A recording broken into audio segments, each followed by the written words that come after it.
اللہ کے رسول صلی اللہ علیہ وسلم ہمیشہ اپنی امت کو یہی سکھائے، یہی طریقہ بتائے کہ جو غیر کرتے ہیں تم ان کے طریقے پر مت چلو۔ یہود کے طریقے پر چلنے کی ضرورت نہیں، نصارہ کے کسی طریقے کو اپنانے کی ضرورت نہیں۔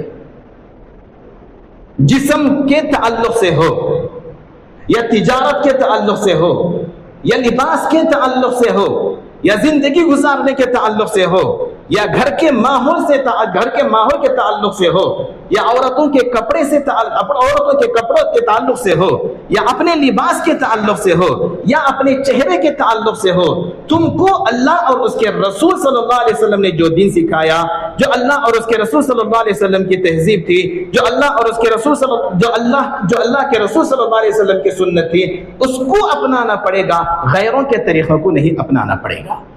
نہیں اجازت ہے ہم میں سے کسی کو، ہرگز اجازت نہیں۔ الحمد للہ نحمده ونستعینه ونستغفره ونؤمن به ونتوکل علیہ ونعوذ باللہ من شرور انفسنا ومن سیئات اعمالنا من يهده الله فلا مضل له ومن يضلل فلا هادي له ونشهد أن لا إله إلا الله وحده لا شريك له ونشهد أن سيدنا ونبينا ومولانا محمدا عبده ورسوله صلى الله تعالى عليه وعلى آله وأصحابه وبارك وسلم تسليما كثيرا كثيرا. أما بعد فأعوذ بالله من الشيطان الرجيم. بسم الله الرحمن الرحيم. ومن يبتغ غير الإسلام دينا فلن يقبل منه وهو في الآخرة من الخاسرين. وقال النبي صلى الله عليه وسلم من تشبه بقوم فهو منهم أو كما قال عليه الصلاة والسلام. رب اشرح لي صدري ويسر لي أمري واحلل عقدة من لساني يفقهوا قولي. معزز السامعين، اللہ تبارک و تعالی نے ایمان والے بندوں کو، مسلمانوں کو خوشخبری دیتے ہوئے یہ ارشاد فرمایا، اليوم اکملت لکم دینکم، میں نے آج کے دن تمہارے لیے تمہارا دین مکمل کر دیا ہے. وَأَتْمَمْتُ عَلَيْكُمْ نِعْمَتِي، اور تم پر میں نے اپنے انعامات کو مکمل کر دیا ہے. وَرَضِيتُ لَكُمُ الْإِسْلَامَ دِينًا، اور دین کے طور پر میں نے تمہارے لیے اسلام کو پسند کیا ہے. اللہ تبارک و تعالیٰ نے پہلے ارشاد فرمایا، تمہارا دین ایک مکمل دین ہے اور میرے نزدیک تمہارا سب سے پسندیدہ دین اسلام ہے. مفسرین کرام نے فرمایا کہ اس سے معلوم یہ ہوتا ہے کہ ہمارا دین اسلام اللہ تبارک و تعالیٰ کا جہاں پسندیدہ دین ہے، وہیں پر یہ دین اسلام ایک مکمل دین ہے، ایک مکمل شریعت ہے، ایک کامل اور مکمل تہذیب ہے. اس دین میں اللہ تبارک و تعالیٰ نے اس پر چلنے والوں کے لیے دنیاوی زندگی کا گوشہ ہو یا دینی زندگی کا گوشہ ہو، کوئی گوشہ اللہ تبارک و تعالیٰ نے نہیں چھوڑا. اپنے رسول صلی اللہ علیہ وسلم کے ذریعے سے زندگی کے تمام امور کے اندر رہنمائی فرما دی۔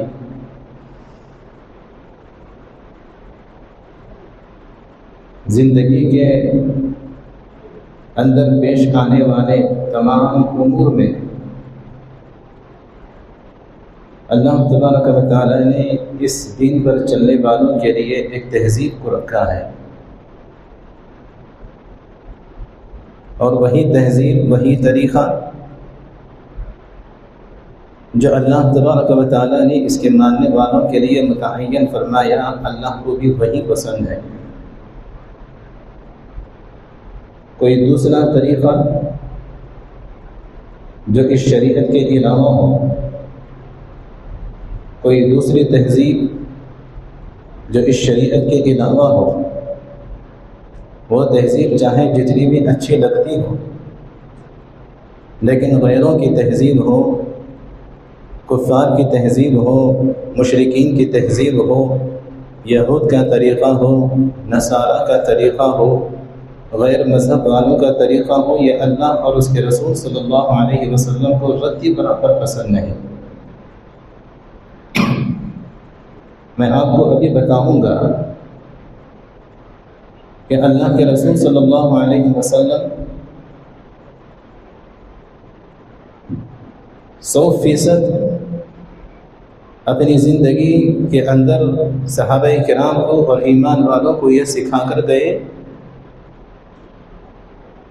کہ کوئی طریقہ غیروں کا ہو اس کو فوراً چھوڑ دو، کوئی تہذیب غیروں کی ہو اس کو فوراً ترک کر دو۔ اللہ کے رسول صلی اللہ علیہ وسلم نے کبھی غیروں کے طور طریقوں کو، ان کی تہذیب کو پسند نہیں فرمایا، ہمیشہ اس کی مخالفت کرتے رہے۔ حدیث کی تمام کتابوں کے اندر وہ روایت موجود ہے کہ اللہ کے رسول صلی اللہ علیہ وسلم جب ہجرت فرما کر مدینہ المنورہ تشریف لائے، شروع کے چند مہینے تو صحابہ کرام جہاں چاہے نماز پڑھ لیتے تھے، کوئی مسجد بھی نہیں تھی، لیکن 7 مہینوں کے بعد جب مسجد نبوی تعمیر ہو گئی تو صحابہ کرام نماز کے لیے مسجد میں جمع ہو جاتے تھے، وقت کا انتظار کرتے تھے، وقت ہوتا تو نماز پڑھ لیتے اور چلے جاتے۔ اللہ کے رسول صلی اللہ علیہ وسلم کو یہ فکر ہوئی کوئی ایسا طریقہ ہونا چاہیے ہمارا کہ جب نماز کا وقت ہو جائے تو سب کو مدینہ المنورہ میں معلوم ہو جائے کہ نماز کا وقت ہو گیا، اب جماعت ہونے والی ہے، سب جمع ہو جائے۔ اللہ تبارک و تعالیٰ کی طرف سے بھی کوئی حکم نازل نہیں ہوا تھا کہ کس طرح سے کرنا چاہیے۔ حضور اکرم صلی اللہ علیہ وسلم نے صحابہ کرام سے مشورہ فرمایا، صحابہ کرام رضی اللہ عنہم مجمعین نے اپنے اپنے تجربے کے مطابق الگ الگ رائوں کو پیش کیا۔ ایک صحابی نے عرض کیا، اے اللہ کے رسول، جب نماز کا وقت ہو جائے تو ہم گھنٹی بجا دیں گے، جیسا کہ نصارہ کے چرچوں میں گھنٹی بجائی جاتی ہے۔ کسی صحابی نے عرض کیا، اے اللہ کے رسول، جب نماز کا وقت ہو جائے تو جماعت میں جمع کرنے کے لیے ہم بگل بجا دیں گے، جیسا کہ یہود اپنی عبادتوں کے اوقات میں بگل کو بجاتے ہیں۔ کسی صحابی نے عرض کیا، اے اللہ کے رسول، جب نماز کا وقت ہو جائے تو جمع کرنے کے لیے ہم پہاڑ کے اوپر یا کہیں بھی آگ کو جلا دیں گے،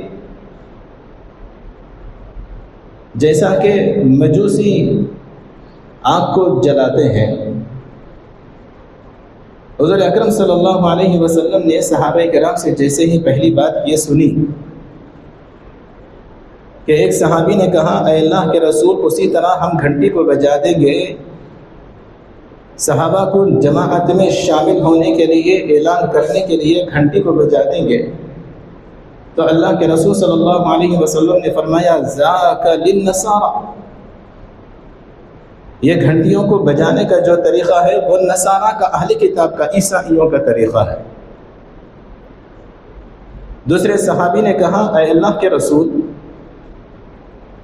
ہم بگل کو بجا دیں گے جماعت قائم ہونے کا اعلان کرنے کے لیے۔ آپ نے فرمایا ذاک للیہود، یہ تو یہودیوں کا طریقہ ہے۔ صحابی نے عرض کیا اے اللہ کے رسول آگ کو جلا دیں گے؟ آپ نے فرمایا ذاک للمجوس، یہ تو مجوسیوں اور آگ کی پوجا کرنے والوں کا طریقہ ہے۔ حضور اکرم صلی اللہ علیہ وسلم نے نہ نصارہ کے طریقوں کو پسند کیا، نہ یہودیوں کے طریقوں کو پسند کیا، نہ مجوسیوں کے طریقوں کو پسند فرمایا۔ اللہ کے رسول صلی اللہ علیہ وسلم قطعاً اس بات کو پسند نہیں فرماتے تھے کہ ہم مسلمان اللہ اور اس کے رسول کے ماننے والے اہل کتاب یہود و نصارہ اور غیر مذہب والوں کے طور طریقوں کو اپنائے۔ حضور اکرم صلی اللہ علیہ وسلم نے ان رائیوں کو ہرگز قبول نہیں فرمایا، اس کو رد فرما دیا۔ علامہ شوکانی رحمۃ اللہ علیہ اپنی کتاب نیل الاوطار میں فرماتے ہیں اللہ کے رسول صلی اللہ علیہ وسلم اپنی زندگی میں ساری زندگی اللہ کے رسول صلی اللہ علیہ وسلم یہود و نصارہ اہل کتاب اور غیروں کے طور طریقوں کو سختی سے نفرت کیا کرتے تھے، اس کو پسند نہیں فرماتے تھے۔ ایک دوسری حدیث میں آپ کو سناتا ہوں۔ اللہ کے رسول صلی اللہ علیہ وسلم کی یہ حدیث ہے،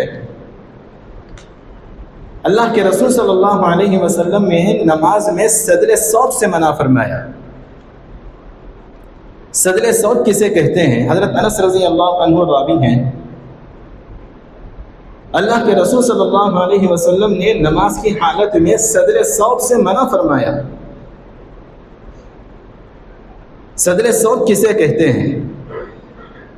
محدثین نے اس حدیث کی تشریح کرتے ہوئے فرمایا کہ صدر صوت کہتے ہیں کہ کوئی انسان کوئی کپڑا یا رومال اپنے سر کے اوپر ڈال دے اور اس کے دونوں حصوں کو جسم کے اوپر لٹکائے رکھے، یا کوئی انسان اپنا کپڑا یا رومال یا کوئی بھی کپڑا اپنے جسم کے اوپر کاندھوں پر ڈال دے اور اس کے دونوں حصوں کو ایسے ہی سینے پر یا پیٹ پر جسم پر لٹکائے رکھے۔ حضور اکرم صلی اللہ علیہ وسلم نے صحابہ کرام کو فرمایا کہ صدر صوت نماز کی حالت میں نہیں کرنا چاہیے۔ اللہ کے رسول صلی اللہ علیہ وسلم نے منع تو فرما دیا، لیکن اس کی اصل وجہ کیا ہے؟ کیوں اللہ کے رسول صلی اللہ علیہ وسلم نے اس طریقے کو منع فرمایا؟ حضرت علی رضی اللہ عنہ کی روایت ہے، حدیث کی ایک کتاب ہے جس کا نام ہے مصنف عبد الرزاق۔ حضرت علی رضی اللہ عنہ مسجد میں داخل ہوئے، وہاں پر لوگوں کو دیکھا کہ نماز پڑھ رہے ہیں اور نماز کی حالت میں صدر صوت کیے ہوئے ہیں، یعنی کوئی رومال وغیرہ ڈالے ہوئے ہیں سر کے اوپر اور اس کے دونوں کناروں کو ایسے لٹکائے ہوئے ہیں، کوئی ایک کنارہ بھی کندھے پر ڈالے ہوئے نہیں، ایسے ہی لٹکائے ہوئے ہیں۔ حضرت علی رضی اللہ عنہ نے اس وقت میں فرمایا، آپ کے الفاظ ہیں کہ انہم الیہود خرجوا من فہورہم ای کنائسہم، کہ ان لوگوں کو دیکھو مسجد میں آئے ہیں، نماز پڑھ کے نکل رہے ہیں، یہ اپنے اوپر کپڑا ایسا لٹکائے ہوئے ہیں جیسے یہودی اپنی عبادت گاہوں کے اندر عبادت کرتے ہوئے کپڑے کو لٹکاتے ہیں۔ حضرت علی رضی اللہ عنہ نے صدر صوت کی حالت کو دیکھا کہ کأنہم الیہود، کہ یہ جو صدر صوت کی حالت ہے ان کی، یہ مسلمانوں کا طریقہ نہیں ہے، یہ یہودیوں کا طریقہ ہے۔ ان دونوں روایتوں کو جمع کر کے علماء کرام نے فرمایا کہ چونکہ صدر صوت کپڑے کو سر کے اوپر ڈال کر نیچے ایسے ہی لٹکا لینا، رومال کو سر کے اوپر ڈال کر ایسے ہی لٹکا لینا، رومال کو کندھے کے اوپر ڈال کر ایسے ہی لٹکا لینا، اس کا ایک حصہ بھی دوسرے کندھے پر نہیں ڈالنا، یہ اللہ کے رسول صلی اللہ علیہ وسلم کا نہیں، یہودیوں کا طریقہ تھا۔ اللہ کے رسول صلی اللہ علیہ وسلم نے ان یہودیوں کے طریقوں سے صحابہ کرام کو منع فرمایا کہ تم جب نماز کی حالت میں آؤ تو ایسی صورت میں سدل ثوب مت کرو، یہ یہودیوں کا طریقہ ہے۔ اس سے پہلے والی حدیث بخاری، مسلم، ترمذی، ابو داؤد کی میں نے آپ کو سنائی، جس میں اللہ کے رسول صلی اللہ علیہ وسلم نے صحابہ کرام کے اس مشورے کو رد کر دیا جس میں صحابہ کرام نے طریقہ بتایا تھا جو یہودیوں اور نصارہ کا اور مجوسیوں کا تھا۔ اور اس دوسری روایت میں اللہ کے رسول صلی اللہ علیہ وسلم نے لباس سے متعلق فرما دیا کہ سدل ثوب یہودیوں کا طریقہ ہے، تم اس طریقے کو نہیں اپناؤ گے۔ علامہ شوکانی رحمہ اللہ نے فرمایا اللہ کے رسول صلی اللہ علیہ وسلم زندگی بھر اپنی امت کو اس طریقے سے روکتے رہے جو طریقہ یہودیوں کا تھا، جو طریقہ نصارہ کا تھا، جو طریقہ مشرکین کا تھا، جو طریقہ کفار کا تھا۔ آگے بڑھیے، میں حدیث سناتا ہوں۔ حضرت انس رضی اللہ عنہ روایت کرتے ہیں، اور یہ روایت مسلم شریف کی ہے، کہ اللہ کے رسول صلی اللہ علیہ وسلم کی ہجرت فرمانے سے پہلے مدینہ المنورہ کے جو حالات تھے وہ حالات یہ تھے کہ مدینہ المنورہ میں یہودی رہتے تھے۔ یہودیوں کا طریقہ یہ تھا کہ جب ان کی عورتوں کو حیض آ جاتا، ماہواری آ جاتی، وہ اپنی عورتوں کے ساتھ کھاتے بھی نہیں تھے، حائضہ عورت کو اپنے گھر میں رکھتے بھی نہیں تھے، ان کو گھر سے باہر ایک کمرے میں بند کر کے چھوڑ دیتے، حیض کی حالت میں اپنے گھر میں بھی نہیں رکھتے تھے عورت کو، حیض کی حالت میں ان کے ساتھ کھاتے پیتے بھی نہیں تھے۔ اللہ کے رسول صلی اللہ علیہ وسلم ہجرت فرما کر تشریف لائے، صحابہ کرام رضی اللہ عنہم مجمعین جو مسلمان ہوئے تھے آپ کی خدمت میں حاضر ہوئے اور عرض کیا اے اللہ کے رسول، یہ یہودیوں کا طریقہ ہے حیض کے دنوں میں کہ وہ حیض کے دنوں میں اپنی عورتوں کے ساتھ کھاتے پیتے بھی نہیں ہیں، اپنی عورتوں کو گھر میں بھی نہیں رکھتے ہیں، کیا ہمیں بھی یہی طریقہ اپنانا چاہیے؟ حضور اکرم صلی اللہ علیہ وسلم خاموش رہے۔ اللہ تبارک و تعالیٰ نے آیت شریفہ اتاری، یسألونک عن المحیض، یہ صحابہ آپ سے پوچھتے ہیں حیض کے بارے میں، قل پیغمبر بتا دیجئے ہوا اذن، وہ ایک گندی چیز ہے، اب تمہیں کرنا کیا ہے حیض کے دنوں میں؟ فاعتزلوا النساء في المحيض ولا تقربوهن حتى يطهرن فاذا تطهرن فاتوهن من حيث امركم الله۔ حیض کے دنوں میں تمہیں صرف ایک کام کرنا ہے کہ جب عورت حیض کی حالت میں ہو تو تم اس سے صحبت نہیں کرو گے، تم اس سے جماع نہیں کرو گے، اپنی ضرورت پوری نہیں کرو گے، بس اتنا ہی کرنا ہے تم کو۔ اللہ کے رسول صلی اللہ علیہ وسلم نے فرمایا اصنعوا کل شیء الا النکاح، کہ حیض کی حالت میں اپنی بیوی سے جیسے دوسرے دنوں میں تم ساتھ میں رہ کر زندگی گزارتے تھے ویسے ہی زندگی گزارو، لیکن ان سے صحبت تم اپنی ضرورت مکمل مت کرو۔ اللہ کے رسول صلی اللہ علیہ وسلم کو معلوم ہوا کہ یہودی حیض کی دنوں میں اپنی بیویوں کو گھر میں نہیں رکھتے، آپ نے فرمایا ان کو گھر میں رکھو۔ یہودی اپنی عورتوں کو حیض کے دنوں میں کھانے میں شریک نہیں کرتے، ان کو گھر سے الگ کر دیتے ہیں، آپ نے فرمایا نہیں، ان کو گھر میں رکھو۔ یہودی جو کرتے ہیں اللہ کے رسول بالکل اس کا الٹا کرنے کا حکم دے رہے ہیں، ان کے طریقے پر چلنے کا بالکل حکم نہیں دے رہے، بالکل اجازت نہیں دے رہے ہیں۔ وہ گھر سے نکالتے ہیں، تم گھر میں رکھو، وہ کھانے میں شریک نہیں کرتے، تم کھانے میں شریک کرو۔ یہودیوں کی بالکل تم مخالفت کرو، ان کے طریقے پر نہیں چلنا، جو وہ کرتے ہیں اس کے خلاف پر تم کو چلنا ہے۔ حضرت انس رضی اللہ عنہ فرماتے ہیں صحابہ کرام کو جب یہ معلوم ہوا اور بات پھیل گئی، اور بات پھیلتے پھیلتے پھیلتے یہودیوں تک پہنچی، تو یہودیوں تک جیسے ہی یہ بات پہنچی تو انہوں نے کہا یہ محمد کو دیکھو، ہم جو بھی کرتے ہیں بالکل اس کے خلاف چلنے کا اپنی امت کو حکم کرتے ہیں، ہمارے ہر طریقے میں محمد مخالفت کرتے ہیں۔ اور صحابہ کرام کو تانا دینے لگے کہ تم لوگ اپنی گندی عورتوں کو اپنے ساتھ گھر میں رکھتے ہو. صحابہ کرام کو تانا دینے لگے, گندی عورت کے ساتھ تم کھاتے پیتے ہو. صحابہ کرام کو یہ تانا لگا. تو دو صحابہ, جس میں سے ایک کا نام تھا اسید بن حضیر اور دوسرے کا نام تھا عباد بن بشر, یہ دونوں اللہ کے رسول صلی اللہ علیہ وسلم کے پاس آئے اور انہوں نے آ کر عرض کیا, اے اللہ کے رسول, آپ کے حکم کی وجہ سے حیض کے دنوں میں ہم اپنی بیویوں کو اپنے ساتھ رکھ رہے ہیں گھروں میں اور ان کے ساتھ کھا پی بھی رہے ہیں, لیکن یہ یہودی تانا دے رہے ہیں.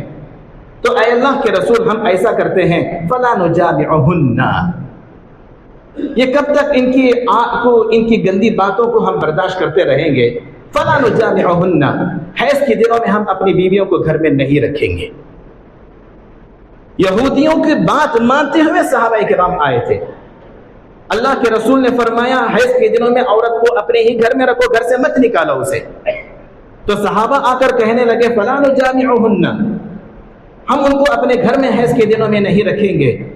یہودیوں کی بات سے متاثر ہو گئے, غیروں کی بات سے متاثر ہو گئے.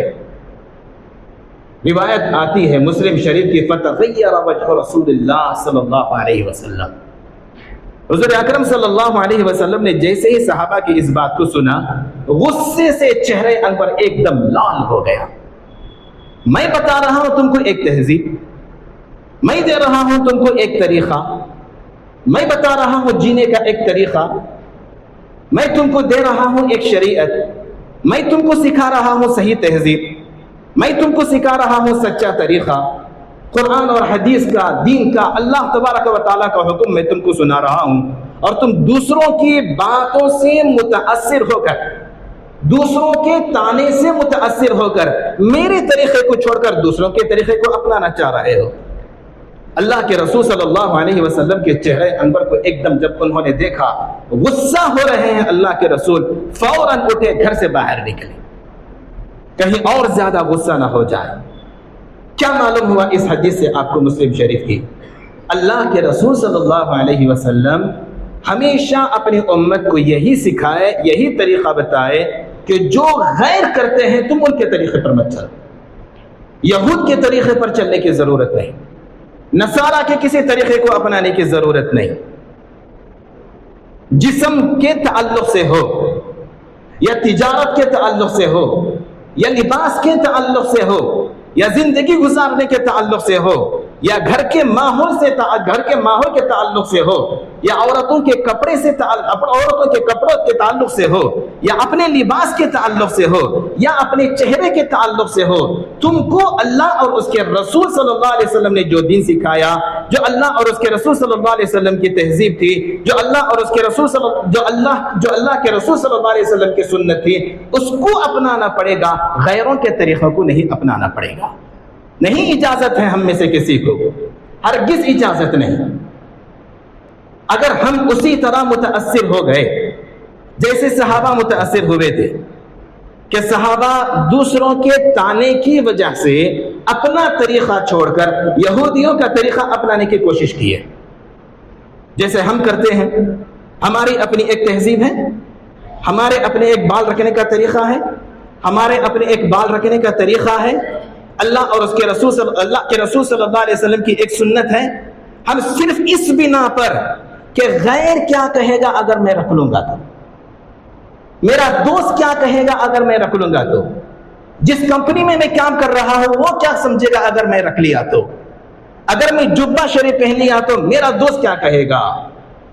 تو دوسروں کے تانے سے متاثر ہو کر ہم یہ سمجھتے ہیں کہ نہیں, دوسروں کے طریقے کو اپنائیں گے تو عزت ہے, اگر ہم اپنی شریعت پر چلیں گے تو عزت چلے جائے گی. لوگ سمجھیں گے 1450 سال پرانا طریقے پر چلنے والے, یہ خدا کی قسم عزت نہیں ملنے والی. نہیں ملے گی. کہاں مل رہی ہے عزت, بتائیے. ہے عزت کوئی؟ 20 کروڑ ہیں, 17 کروڑ, 20 کروڑ, 21 کروڑ, کوئی عزت ہے عزت؟ ہرگز نہیں, کچھ عزت نہیں ہے. وجہ کیا, میں آپ کو بتاتا ہوں. اللہ تبارک و تعالیٰ نے قرآن مجید میں ارشاد فرمایا, من کان یرید العزہ فللہ العزۃ جمیعا. عزت اگر چاہتے ہو تو عزت میرے پاس ہے، میرے پاس سے لے لو. سمجھ رہے ہیں آپ؟ من کان یرید العزہ فللہ العزۃ جمیعا. قرآن مجید کا 22واں پارہ ہے، سورہ فاطر ہے، سورہ فاطر کا دوسرا رکوع ہے. اللہ فرماتے ہیں من کان یرید العزہ فللہ العزۃ جمیعا. عزت پوری کی پوری اللہ کے پاس ہے، چاہتے ہو تو میرے پاس لے لو. اللہ کی شریعت پر چلیں گے عزت ملے گی، رسول اللہ صلی اللہ علیہ وسلم کی سنتوں کو اپنائیں گے عزت ملے گی. دوسروں کے طعنے سے متاثر ہو کر اپنی تہذیب کو چھوڑ کر غیروں کی تہذیب کو اپنائیں گے عزت نہیں ملے گی، اور ذلیل ہوں گے، اور کمزور ہوں گے، اور پٹیں گے، اور مجبور کیے جائیں گے، اور لوٹے جائیں گے، اور کمزور کیے جائیں گے، کبھی سر اٹھا کر نہیں جی سکیں گے. مسلمان ہے، اللہ اور اس کے رسول کا ماننے والا ہے، پوری کی پوری شریعت اپنی زندگی میں لانی پڑے گی، تبھی جا کر عزت سے جئیں گے. میں آپ کو بتاتا ہوں، سنیے. حضور اکرم صلی اللہ علیہ وسلم کا یہ قصہ سنیے، میں آپ کو بتاتا ہوں. حدیث شریف ہے، اللہ کے رسول صلی اللہ علیہ وسلم نے فرمایا، آپ کے الفاظ سناتا ہوں، دیکھیے. مسلم شریف کی روایت ہے، آپ نے فرمایا اذا رأیتم الجنازہ فقوموا لها. تم ہو، تمہارے سامنے جنازہ آ جائے، فقوموا لها، کھڑے ہو جاؤ. آپ نے یہ حکم دیا. بیٹھے ہوئے ہو، جنازہ گزر رہا ہے، کھڑے ہو جاؤ، بیٹھنا نہیں ہے. مسلم کی روایت. دوسری روایت بخاری شریف کی، حضرت جابر رضی اللہ عنہ فرماتے ہیں کہ اللہ کے رسول صلی اللہ علیہ وسلم تشریف فرما تھے، جنازہ گزرا، حضور اکرم صلی اللہ علیہ وسلم دیکھ کر کھڑے ہو گئے، صحابہ کرام بھی دیکھ کر کھڑے ہو گئے. حضور اکرم صلی اللہ علیہ وسلم سے صحابہ نے عرض کیا انہا جنازۃ یہودی، اے اللہ کے رسول یہ تو یہودی کا جنازہ ہے، آپ اس کے لیے کھڑے ہو گئے. آپ نے فرمایا اذا رأیتم الجنازہ فقوموا، جنازہ دیکھو تو بس کھڑے ہو جاؤ، نہ اپنوں کا دیکھو نہ غیروں کا دیکھو، جنازے کے لیے تم کھڑے ہو جاؤ. آپ صلی اللہ علیہ وسلم نے حکم بھی دیا، اور آپ صلی اللہ علیہ وسلم خود بھی جنازہ دیکھ کر کھڑے ہو جاتے تھے. پھر کیا ہوا ایک مرتبہ، اب سنیں. اب یہ جو قصہ ہے ابو داؤد کا قصہ ہے، اور روایت ہے حضرت عبادہ بن صامت رضی اللہ عنہ کی. فرماتے ہیں، میں آپ کو الفاظ پڑھ کے ترجمہ کرتا ہوں تاکہ آپ کو اطمینان ہو. حضرت عبادہ بن صامت رضی اللہ عنہ فرماتے ہیں کان رسول اللہ صلی اللہ علیہ وسلم یقوم فی الجنازہ، اللہ کے رسول صلی اللہ علیہ وسلم کی یہ عادت شریفہ تھی، جنازہ دیکھتے تو کھڑے ہو جاتے تھے. پھر فرماتے ہیں جنازے کے ساتھ اگر جاتے تو کب تک کھڑے رہتے؟ حتی توضع فی اللحد، یہاں تک کہ اس کو خبر میں اتار دیا جائے، تب تک بھی اللہ کے رسول صلی اللہ علیہ وسلم کھڑے رہتے تھے. جنازے کے ساتھ جاتے، خبر میں رکھنے تک بھی کھڑے رہتے تھے اللہ کے رسول صلی اللہ علیہ وسلم. ٹھیک ہے، یہی طریقہ تھا. پھر کیا ہوا؟ آپ صلی اللہ علیہ وسلم تھے، اتنے میں ایک یہودی عالم وہاں آیا، یہودیوں کا عالم وہاں پر آیا. روایت ہے فمر به حبر من الیہود، یہودیوں کا ایک عالم وہاں پر آیا. فقال، اس نے اللہ کے رسول سے کہا ہاکذا نفعل، اے محمد ہمارا بھی یہی طریقہ ہے، اے محمد ہمارا بھی یہی طریقہ ہے، جنازہ دیکھتے ہی ہم بھی کھڑے ہو جاتے ہیں، اور جب تک جنازے کو خبر میں دفن نہیں کیا جاتا ہم کھڑے ہی رہتے ہیں. اے محمد ہمارا بھی یہی طریقہ ہے. جیسے ہی اس یہودی نے کہا، روایت میں آتا ہے فجلس النبی صلی اللہ علیہ وسلم، اللہ کے رسول صلی اللہ علیہ وسلم فوراً بیٹھ گئے، فوراً بیٹھ گئے اللہ کے رسول. وقال، آپ نے فرمایا اجلسوا، بیٹھو تم سب، خالفوہم، ان یہودیوں کی مخالفت کرو. اللہ کے رسول یہی سکھاتے رہے، جنازہ دیکھو تو کھڑے ہو جاؤ، یہی کرتے رہے، جنازہ دیکھ کر کھڑے ہو جاتے، یہی کرتے رہے، جب تک دفن نہیں کیا جاتا تب تک کھڑے رہتے تھے. جب یہودیوں نے کہا، یہودی عالم نے کہا کہ یہودیوں کا بھی یہی طریقہ ہے، آپ فوراً بیٹھ گئے، اس کے طریقے پر میں نہیں چلوں گا. اور اپنی امت سے بھی، صحابہ سے کہا تم بھی بیٹھ جاؤ، ان کی مخالفت کرو، ان کے طریقے پر تم کو نہیں چلنا ہے. کیا معلوم ہوا اس سے؟ حضور اکرم صلی اللہ علیہ وسلم کبھی بھی اس بات کو پسند نہیں کرتے اپنے لیے بھی اور صحابہ کے لیے، اپنی امت کے لیے، کہ آپ کی امت اہل کتاب، نصارہ، یہود، مشرکین، کفار، ان میں سے کسی کے بھی طریقے کو اپنائیں اس کو پسند نہیں فرماتے تھے، ہرگز پسند نہیں فرماتے تھے اللہ کے رسول صلی اللہ علیہ وسلم۔ اب اسی سے تعلق سے ایک اور روایت سنیں۔ آپ صلی اللہ علیہ وسلم نے فرمایا اسرعوا بالجنازہ، بخاری کی روایت، مسلم کے اندر بھی ہے، جب تم جنازہ لے کر چلو تو جلدی جلدی چلو، دوڑنا نہیں ہے، جلدی جانا ہے۔ آپ نے فرمایا اس کی وجہ یہ ہے اگر جس کو تم اٹھا رہے ہو وہ نیک ہے تو وہ اپنی جنت کو جا رہا ہے، جلدی سے جا کر اسے پہنچا۔ اگر وہ شر والا ہے، برا ہے، گندا انسان ہے، نافرمان ہے، عاصی ہے خدا کا، نافرمان، اللہ کا ناپسندیدہ بندہ ہے، اس کو کب تک اپنے کندھے پر اٹھاؤ گے؟ اس بوجھ کو اٹھاؤ، جلدی سے اسے دفن کر دو، جلدی لے کر جا، ٹھیک ہے؟ یہ بخاری مسلم کی روایت ہے۔ اب دوسری روایت سنیں مسند احمد کی، امام احمد بن حنبل رحمۃ اللہ علیہ کی حدیث کی ایک کتاب ہے مسند احمد۔ سمجھانا کیا چاہ رہا ہوں؟ سمجھانا یہی چاہ رہا ہوں آپ کو، ہم سب کو یہی سمجھنا ہے کہ ہمارا اپنا ایک طریقہ ہے، ہماری اپنی ایک تہذیب ہے، ہمارا اپنا ایک تمدن ہے، اللہ کے رسول صلی اللہ علیہ وسلم کی سنت ہمارا طریقہ ہے، حضور اکرم صلی اللہ علیہ وسلم کی زندگی ہمارے لیے نمونہ ہے، آپ کا لباس ہی ہمارے لیے لباس، آپ کی زندگی ہی ہمارے لیے زندگی، غیر نہیں، بالکل اس کی اجازت نہیں دی جائے گی۔ اب سنیں میں جو بتا رہا ہوں، حضور اکرم صلی اللہ علیہ وسلم نے یہ حکم کیوں دیا؟ مسند احمد کی روایت سے آپ کو پتا چلے گا۔ حضرت ابو ہریرہ رضی اللہ عنہ راوی ہیں، الفاظ پڑھ کے ترجمہ کرتا ہوں، یقین آئے آپ کو۔ فرماتے ہیں کان رسول اللہ صلی اللہ علیہ وسلم اذا اتبع الجنازہ، اللہ کے رسول صلی اللہ علیہ وسلم جب جنازے کے ساتھ چلتے قال، آپ اعلان فرماتے انبسطوا انبسطوا انبسطوا انبسطوا بها، جلدی جلدی لے کر چلو، جلدی جلدی لے کر چلو۔ پھر آپ نے فرمایا ولا تدبوا دبیب اليهود بجنائزها، دیکھو یہودیوں کا طریقہ یہ ہے کہ جب وہ جنازہ لے کر جاتے ہیں ایک دم سلو لے کر جاتے ہیں، یہودی جب جنازہ لے کر جاتے ہیں اپنا ایک دم آہستہ لے کر جاتے ہیں، تم ان کی مخالفت کرتے ہوئے جلدی جانا چاہیے۔ کہاں کہاں تک اللہ کے رسول صلی اللہ علیہ وسلم مخالفت کر رہے ہیں یہودیوں کی؟ ہرگز پسند نہیں تھا اللہ کے رسول کو، ہرگز پسند نہیں تھا اللہ کے رسول کو غیروں کا طریقہ۔ میں نے کہا شروع میں، میں نے بتایا شروع میں، یہودی حائضہ عورت کو گھر سے باہر رکھتے تھے، آپ نے فرمایا گھر کے اندر رکھو۔ یہودی حائضہ عورتوں کے ساتھ نہیں کھاتے تھے، آپ نے فرمایا نہیں ان کے ساتھ کھانا چاہیے۔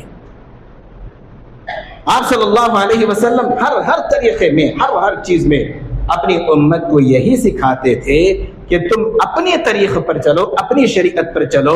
آپ نے فرمایا من تشبہ بقوم فہو منہم، جو جس کے طریقے کو اپنائے گا وہ اس میں سے ہو جائے گا۔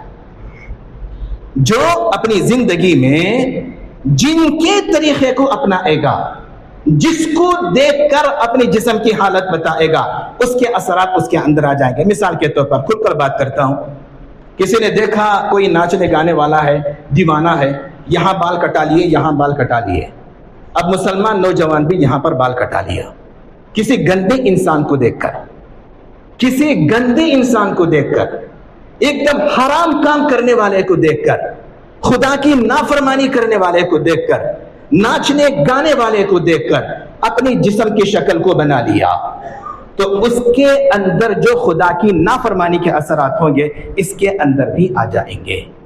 اچھی امید اس سے نہیں رکھ سکتے، کب تک؟ جب تک کہ اس طریقے کو نہ چھوڑے۔ کھل کر بات کرتا ہوں آپ سب سے۔ چلیے بات کرتے ہیں، آپ کے نبی کریم صلی اللہ علیہ وسلم کا طریقہ ہے، مثال کے طور پر داڑھی رکھنا ہے، چلیے بات کرتے ہیں۔ یہ حضور اکرم صلی اللہ علیہ وسلم کی سنت ہے، کیوں چھوڑ دیے؟ وجہ کیا ہے کاٹنے کی، کترنے کی وجہ کیا یہ کہ اللہ کے رسول صلی اللہ علیہ وسلم رکھتے تھے اس لیے میں کاٹتا ہوں؟ کیا وجہ؟ داڑھی اللہ کے رسول صلی اللہ علیہ وسلم رکھتے تھے، صحابہ کرام رکھتے تھے، تمام انبیاء رکھتے تھے، اب مسلمان اگر کاٹ رہا ہے داڑھی، وجہ کیا یہ وجہ ہے کہ تمام انبیاء رکھتے تھے اس لیے میں نہیں رکھتا، تمام رسول رکھتے تھے اس لیے میں نہیں رکھتا، اللہ کے جتنے صحابہ موجود تھے 1,24,000 انبیاء 1,24,000 سب رکھتے تھے اس لیے میں کاٹتا ہوں؟ وجہ کیا ہے؟ وجہ یہی ہے کہ غیروں کا طعنہ برداشت کرنا نہیں چاہتے، عزت نہیں ملے گی۔ لکھ کر رکھ لیں، سنت میں عزت ہے، عزت اللہ کے پاس ہے، عزت سنت پر چلنے میں ہے۔ آپ چاہے جتنا بھی غیروں کے طریقے کو اپنا لیں، مسلمان کو عزت ہرگز نہیں مل سکتی۔ مسلمان کو عزت تبھی ملے گی جب اللہ اور اس کے رسول کو خوش کرے گا، ان کے طریقوں کو وہ اپنائے گا۔ خالفوا الیہود والنصارى، یہود و نصارہ کی مخالفت کرو، مخالفت کرو، مخالفت کرو۔ اللہ کے رسول صلی اللہ علیہ وسلم یہی سکھائے، اپنی زندگی میں سنتوں کو لائیں، اپنے گھر کے اندر سنتوں کو لائیں، اپنے بچوں کو اسلامی لباس پہنائیں، اپنی بیٹیوں کو اسلامی لباس پہنائیں، غیروں کا لباس نہ پہنائیں۔ زندگی میں بے برکتی آئے گی، سکون آئے گا سنت پر چلنے میں، بے چینی آئے گی سنت کے خلاف کرنے میں۔ اللہ تبارک و تعالیٰ سے دعا فرمائے ان باتوں پر ہمیں عمل کرنے کی توفیق عطا فرمائے۔ اسی عنوان کو انشاءاللہ آگے بڑھائیں گے، آئندہ جمعہ بھی اسی عنوان پر گفتگو کریں گے۔ اللہ سے دعا ہمیں اس پر عمل کی توفیق عطا فرمائے۔ آمین وآخر دعوانا الحمدللہ رب العالمین۔